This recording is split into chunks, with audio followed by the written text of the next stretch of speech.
ज्ञान इंद्रियां हैं और इन्हीं 5 ज्ञान इंद्रियों के माध्यम से हम ध्यान में प्रवेश करते हैं। अब इसी 5 ज्ञान इंद्रियों के माध्यम से हम मन को दुष्कृत कार्य करने से रोक सकते हैं। शास्त्र जी, जब ये पता चलता है कि मेरे आगे पीछे कोई नहीं है, अब मुझे कोई देख नहीं रहा है, गलत कोशिश में होता है। जब ये ध्यान है कि मेरा दातार, मेरा शत्रु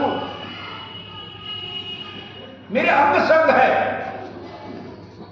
मुझे 1000 नेत्रों से देख रहा है, मुझे 1000 कानों से श्रवण कर रहा है।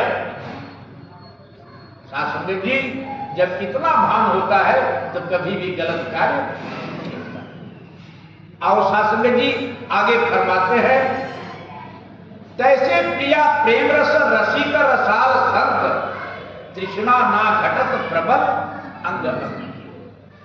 जैसी हमारी जो ठहराव है, जो रुकाव है, जो हमारी स्थिति है, जो हमारी उपासना है संसार में है, शास्त्र जी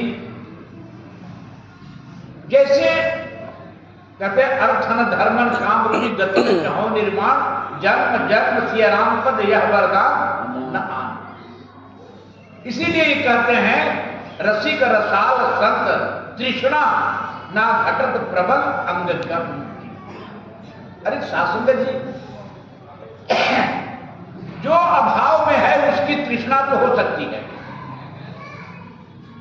लेकिन जो प्रभाव में है, जिसका कहीं अभाव है ही नहीं, उसकी तो तृष्णा हो ही नहीं सकती है। लेकिन अगर तृष्णा हो तो सद्गुरु में हो, अगर तृष्णा हो तो संतों के वचनों में तृष्णा हो, अगर तृष्णा हो तो भजन कीर्तन में तृष्णा हो, अगर तृष्णा हो तो इस विराट के दर्शन के लिए तृष्णा हो। अगर इसमें तृष्णा हो जाएगी, इसमें तृष्णा किसका है? साधु संगत का है, संत जनों का है। आज कोहरा इतना भयंकर पड़ रहा था, शास्त्र जी लग रहा था कि आज सत्संग जाने की स्थिति नहीं है। अब बहुत से ऐसे लोग रोके भी होंगे, घर पर कहां जा रहे हैं ठंडक में, आराम कीजिए, आज रविवार का दिन है। लेकिन शास्त्र जी आपकी ऐसी तृष्णा रही कि भले ही देर में पहुंचेंगे लेकिन सत्संग में पहुंचेंगे। क्यों कि ये प्रीति उस कमल और भौरे जैसी प्रीति नहीं है। ये प्रीत तो सद्गुरु से अगर प्रीत हम करते हैं तो सद्गुरु उसका चौगुना प्रीत करता है। ये तो तरफा प्रीत है, दोनों तरफ से प्रीत है। क्यों भाई साहब, ये दोनों तरफ से प्रीति है। हमके हमारा लगाव, हमारी प्रीत, हमारी ठहराव, हमारी उपासना ऐसे जगहों को होनी चाहिए जहां दोनों तरफ से प्रीत।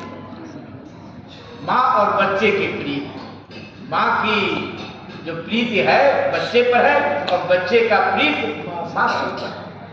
किसी माँ का बच्चा दूसरे माँ की गोद में सुख नहीं मान सकता, चाहे उसे सोने का खिलौना क्यों न दे दे, चाहे संसार की अमूल्य मिठाइयां क्यों न दे दें।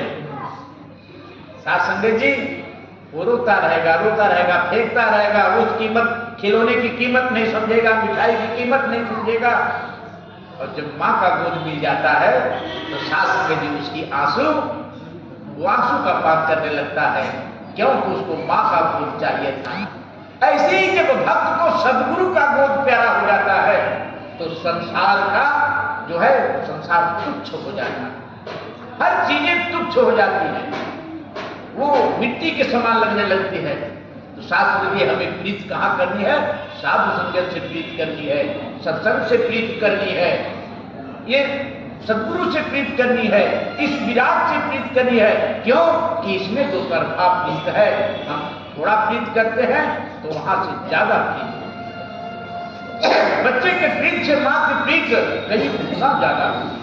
यहां तक कि बच्चा खोला होता है ना, मां समझ जाती है कि बच्चा भूखा है, मां समझ जाती है कि बच्चा भूखा है और सारा काम छोड़ करके पहले बच्चे के पास जाती है और सोए हुए बच्चे को क्या बात है।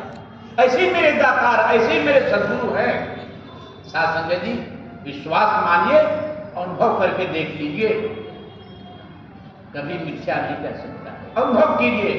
और दास निवेदन करता है कि आज ही आप अपना अनुभव प्रारंभ कर दें, ध्यान का अनुभव प्रारंभ कर दें। जब ध्यान का अनुभव प्रारंभ हो जाएगा ना, तो एक दिन ऐसा आएगा कि हर गलत की तरफ कदम बढ़ेगा ही नहीं, कभी नहीं बढ़ेगा। आप यूं ही मुझ पर एहसान किए जाते हैं, मेरे मरहले आसान हुए जाते हैं। जाने क्या चीज पिलाया तुमने साथी, लोग हैवानों से इंसान हुए जाते हैं। साथ संगत जी, लोग हैवानों से इंसान हुए जाते हैं। यहाँ हैवान तो आते हैं लेकिन इंसान बन जाते हैं। हम सब कभी हैवान थे, हम सब कभी लालची थे, हम सब कभी लोभी थे।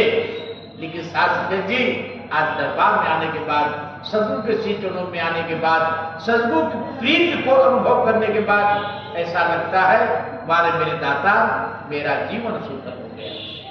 साथ संगत जी, संतों ने जो ग्रंथ लिखा, अनुभव का ग्रंथ लिखा। साथ संगत जी, आज जो खिचड़ी बनाया